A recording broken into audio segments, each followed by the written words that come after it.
that we have present Councillor Allison, Councillor Brogan, Councillor Buchanan, Councillor Carmichael. I have apologies from Councillor Chalmers, and we have Councillor Dewar substituting. Do we have Councillor Cooper? No. We have present Councillor Cowan, Councillor Devlin, Councillor Donnelly. I have apologies from Councillor Fagan. We also have present Councillor Ferguson, Councillor Ferguson Miller, Councillor Handybode, Councillor Horn, Councillor Hose, Councillor Loudon, Councillor Hugh MacDonald, Councillor McClymont, Councillor Leslie MacDonald. I have apologies from Councillor McDougall. We have present Councillor McGeever, apologies from Councillor Nelson, and we have present Councillor Razak, Councillor Ross, Councillor Scott and Councillor Williams. There are also a number of officers present today. I'll pass back to yourself, Chair. Thank you. Thanks, Carol. Do we have any declarations of interest? No declarations of interest. Can we move on to the minutes of the previous meeting, which was held on the 30th of October 2024. That's pages 5 to 12 in your pack. Can we approve these as a correct record? I'll second that, Chair. Thank you. Moving on to monitoring items. Revenue budget monitoring 24-25, which are pages 13 to 24. Lorraine O'Hagan, please. Thank you. Thank you, Chair. Good afternoon, members. So item 3 then on page 13 is the first of the 2 financial reports covering revenue and capital for the current financial year to the 1st of November 2024. And item 3 then is the revenue monitoring report for the current year for our own resource. And as noted in section 3.2, Appendix A of the paper provides the service analysis statement outlining the key highlights by service for the resource. And Appendix B provides the detailed financial position with variance explanations by budget category. Any variance explanations and proposed budget variants are shown where relevant in appendices C to I, with the individual service areas specifically. And the appendices also show an actual expenditure to the 1st of November 2024, along with the expected outturn forecast on expenditure and income at that date, and that's for the full financial year.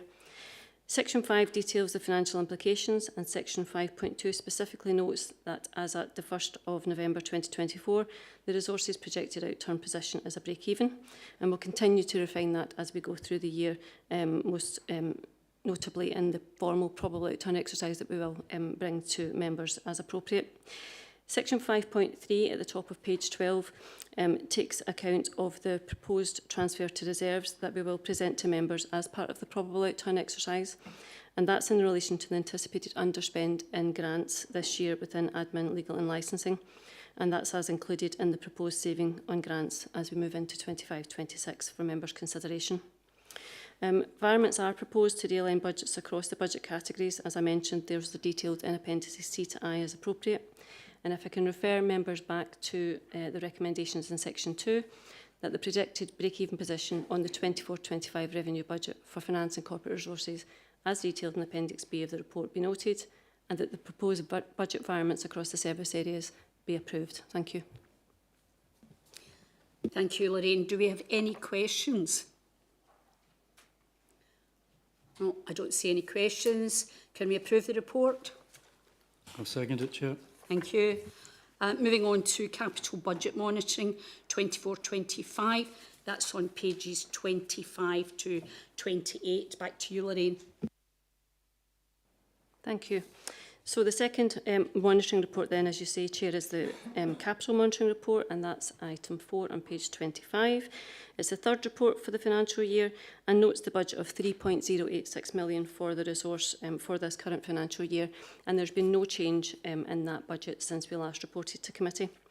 Section 5.1 provides the financial implications and details the financial position, and again notes that budget of £3.086 million. Section 5.2 provides a forecast for the year of £3.086 million, so we're looking at full spend as at the point of writing this report. And for your information, we'd already spent £2.619 million as at the 1st of November. If I can refer members back to Section 2 and ask that the Finance and Corporate Resources Capital Programme of £3.086 million and the forecast spend of £3.086 million be noted. Thank you. Thank you, Lorraine. Do we have any questions regarding this item? No, I don't have any questions. Can we agree the report? I'll second the report, Chair. Thank you. Moving on to Finance and Corporate Resources, Workforce Monitoring, October and November 2024, which are pages 29 to 36 in your pack. Michelle, please. Thank you, Chair. This is a standard workforce monitoring report. It does cover the period October and November 2024, and I'll pick up a few highlights in the report in terms of the information. At section 4 at 4.1, you'll see that the November figure was 4.6%, and this was an increase of 1.4% when compared to the previous month, and is 2.3% lower than the council-wide figure. Then just at the bottom of page 29, based on the absence figures at November 24, the average absence figure for the resource is anticipated to be 3.2% compared to the council-wide average figure of 5.7%. What I would say is Finance and Corporate is a smaller resource. The heads of service with their managers are managing the absence. These are discussed at one-to-ones and at the senior management team meeting. Turning over the page to page 30, in terms of occupational health, there were 35 referrals made this period. Now that was a decrease of 10 during the period, which is aligned when you look at the reasons for absence in terms of why people were off in the short-term, long-term nature. That is probably aligned and makes sense in terms of the referrals that were made. There is less activity under discipline, grievance, dignity at work, and there was a total of 5 leavers during that period, with 1 exit interview completed. I'd ask committee to go back to section 2 in terms of approving the recommendation, which is to note the content of the report, and happy to take any questions. Thank you, Michelle. Do we have any questions regarding this item? No, I don't see any questions. Can we agree the report? I'll second the report, Chair. Thank you. Moving on to Workforce Monitoring, October and November 24. That's pages 37 to 58 in your pack. Back to you, Michelle. Thank you. Similar to the previous report, except this report is a council-wide workforce monitoring report covering the period October and November 2024. Again, I would flag section 4.1, the Council's absence rate for November 24, shown in the appendix, and all of this information in the monitoring report has related appendices with some breakdown information. That's sitting at 6.9%, which does represent an increase of 0.9% when compared to the last month, and the figure is increased by 0.7% when compared to November 23. You'll see a breakdown there in terms of APT and C at 0.9%, and teachers' figure is 0.7% by way of increase, and manual workers has increased by 0.3%. And as mentioned in the previous report, the year-to-date figure for 24-25 is 5.7%. Turning over the page to page 38, you'll see that there has been a decrease in 2 areas, which is psychological and respiratory conditions, and an increase in 2 areas in terms of musculoskeletal and stomach, bowel, blood and metabolic disorders, which aligns to the winter flus, infections, starting infections, particularly norovirus, etc., started earlier. In terms of what we were seeing represented in the council, and that probably over December, going into December, became more winter flus and infections. So again, when you look at the detail behind the absence, you see where those days have increased and decreased. What I wanted to say as part of the update on absence is that we're carrying out an internal review across the council because of the increase, and we're also looking at data nationally in terms of other councils' trend information. We will come back to committee with an update in terms of any actions that we can take to improve or support that, building on the good practice that's there already in terms of the policies and procedures that we have already. So we will provide you with an update on that. In terms of section 5, at 5.1, and again this very much aligns to the absences that we're seeing, there was an increase of 80 to 303 employees being referred for medical examination, and across the other 4 areas there, this is very similar to previous years. In terms of accidents and incidents, you're seeing that 221 of those were recorded, 103 have been investigated and categorised, and the rest are in process and they'll be completed by now. You'll see there was more activity because this is a council-wide report at section 7. In total, there were 39 disciplinary hearings that were held. That figure was an increase of 19, and that's to do with particular incidents that involved groups of employees, and that also had an impact in terms of some of the timescales around that. You'll also see there were 6 grievance complaints that were raised in 4 dignity at work. There's detail that accompanies section 8, which is on page 39. There's detail in the appendices of the breakdown of leavers and exit interviews, and there's some information below that on labour turnover. And the annual labour turnover figure for the financial year for the council is 4.1%. In terms of recruitment monitoring, we've got a very high completion rate, just detailed at the bottom of that page at 9.1, where we've got 3,465 applications, and of that 3,448 equal opportunities monitoring forms were completed. There's further information detailed there, which is positive in terms of the numbers for the number of applicants who declared themselves as disabled. There were 91 and 9 were appointed from that. And over the page, at the top of page 40, you'll see that of those applicants that were of a black and ethnic minority background, there were 304, and from that 6 were appointed.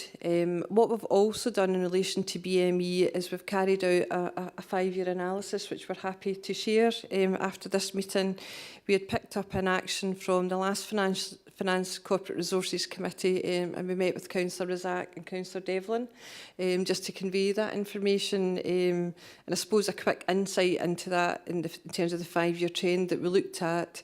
We also aligned to the census data, and in terms of the percentage of BME people aged 16 to 64 years in South Lanarkshire, which is your working age population, that sits at 4.4%. And in terms of the percentage appointments in the council for 23-24, that was sitting at 4.6% in terms of being representative of that population group. So that was just 0.2 above that. So we will share that report with you because it does detail the activity that we carried out in the past in terms of meeting with BME group representatives and focus groups, some of the feedback that we've taken from that and how we've taken those steps forward. As a result of some of those discussions, we're going to reinstate those focus groups to give them kind of formal feedback and then pick up any other activity that we can take going forward. There's also work going on nationally with ADES, and we've also changed some of our recruitment processes and activity and communication actually around some of the groups that we're working with as well. So I really just wanted to give you a wee update on that. So in terms of that, I would refer committee back to section 2 in terms of the recommendations to note the content of the report going forward. Thank you very much, Michelle, for a very thorough and detailed report. Can I have Councillor Grant Ferguson, please?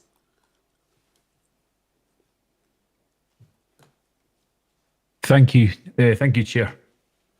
So we're just looking at the papers, and they're great, thank you very much. But looking at, I think it's page 56, with regards to the veterans, we're seeing that the numbers are obviously quite low, and the number of applicants is quite low, and it's a bit disappointing.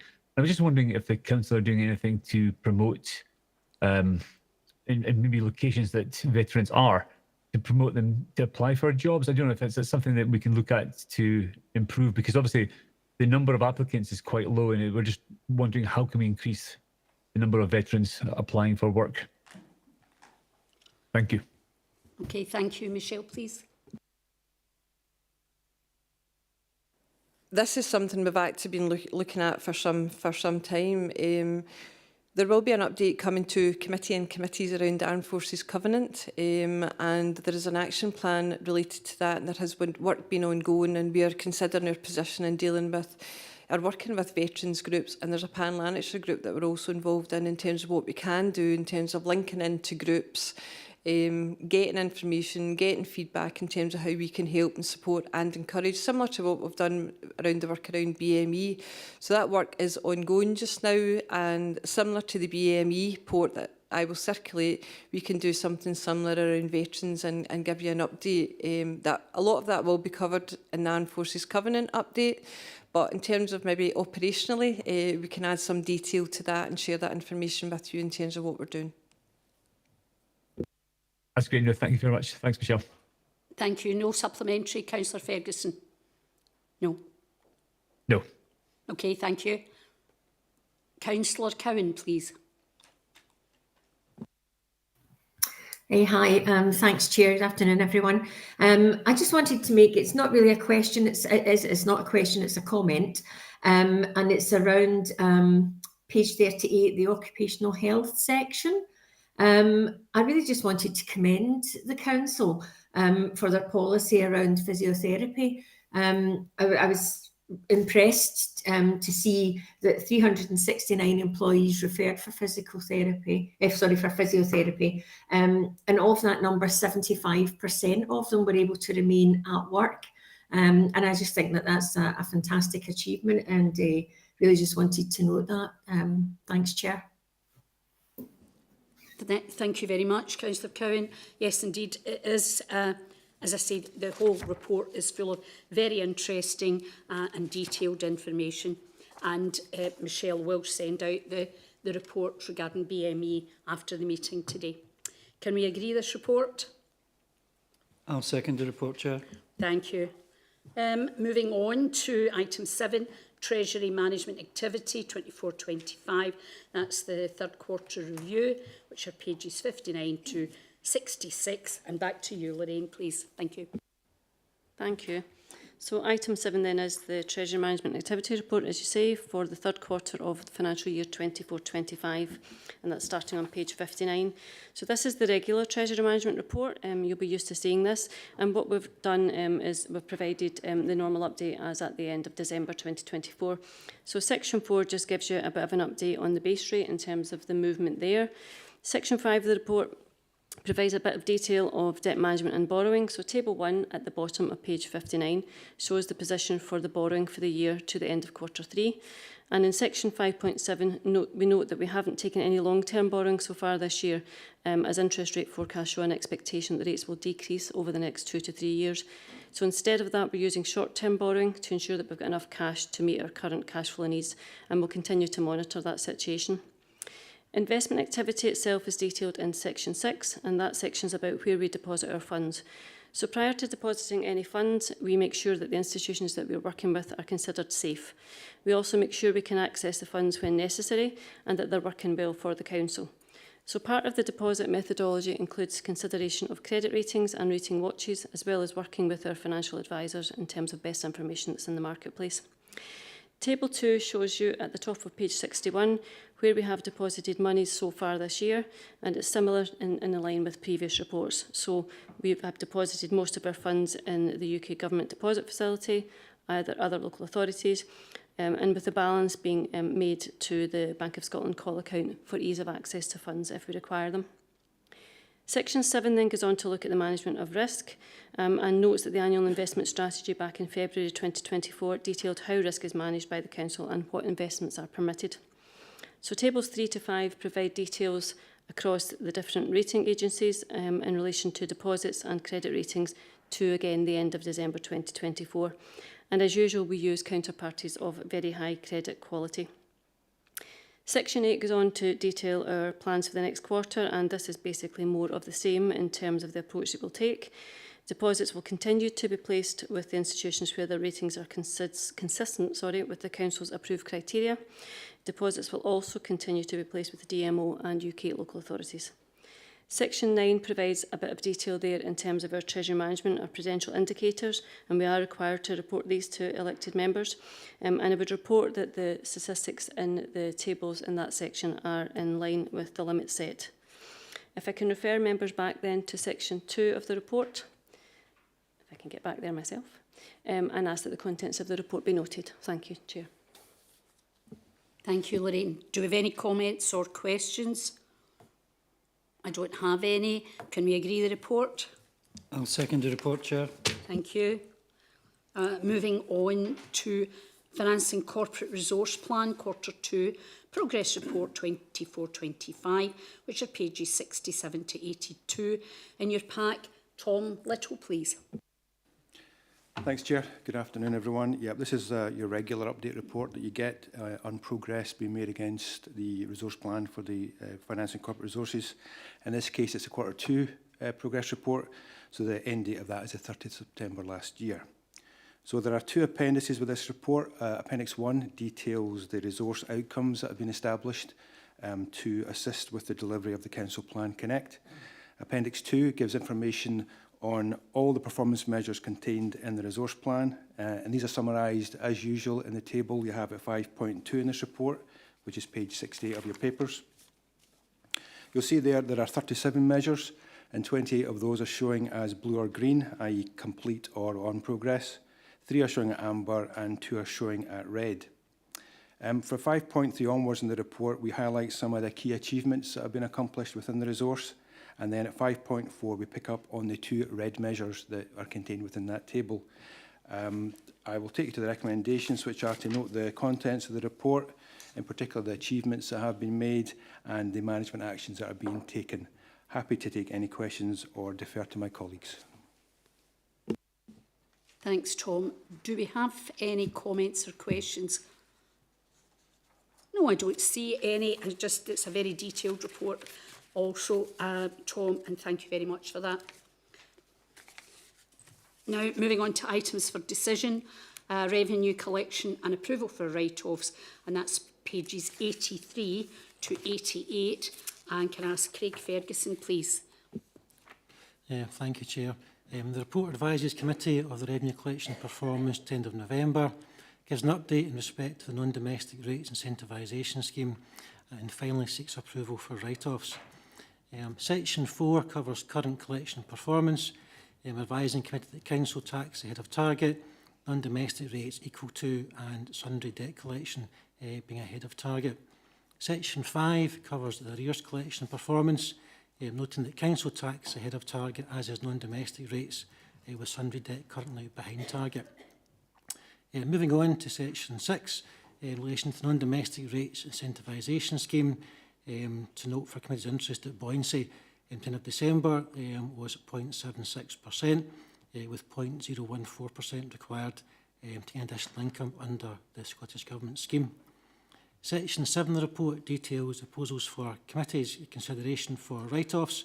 This covers the usual headings of council tax, non-domestic rates and also former tenant arrears. I refer Committee back to Section 2 of the report, and the collection performance be noted, the current position in respect of the business rates incentivisation scheme be noted, and also the write-offs listed at point 3 be approved. Thank you. Thank you, Craig. Do we have any comments or questions? Alec Allison, please. Thanks, Chair. Craig, every meeting we come to, we seem to be writing off up to millions of pounds. I can understand some of them going back a long time and the various reasons for them now coming to be written off. But do we have a figure of, what would you call it, unpaid council tax, domestic rates, levies, etc., that are sitting there that could come forward in the future?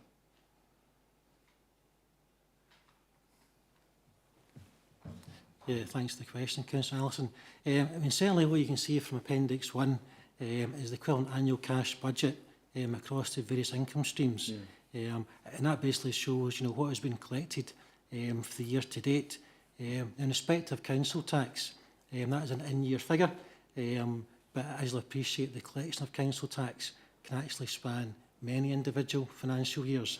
Essentially, until we reach a point where the debt's prescribed, we can't trace the debtor, or the debtor could be deceased or go into sequestration. So that activity takes place over a number of years for council tax, similarly as well for non-domestic rates and also for sundry, although not quite to the same extent due to the shorter prescription periods that apply, certainly for sundry debt. In terms of what is still to be collected, I can still put together a table around that across the various income streams and send that on to you. Yeah, just to be clear, I'm not asking about the in-year collection. I'm talking about what has not been collected in previous years that has not been written off so far for the reasons that you highlighted. Is there a figure available? Yes, there is. Yep, I can get that. In terms of clarifying The scope of that request, is that specifically on council tax? On all of those that are in the recommendations. Okay, I can get that Thank for you. you. Yep. Anything else, Alec? No. No. Thank you. No other questions or comments. Can we agree the report? I'll second the report, Chair. Thank you. As items 10, 11 and 12 are for noting, unless anybody has any questions, can we agree to note these reports? No questions? No. Agreed. Okay. Thank you very much for your attendance this evening. This afternoon. I have no items of urgent business.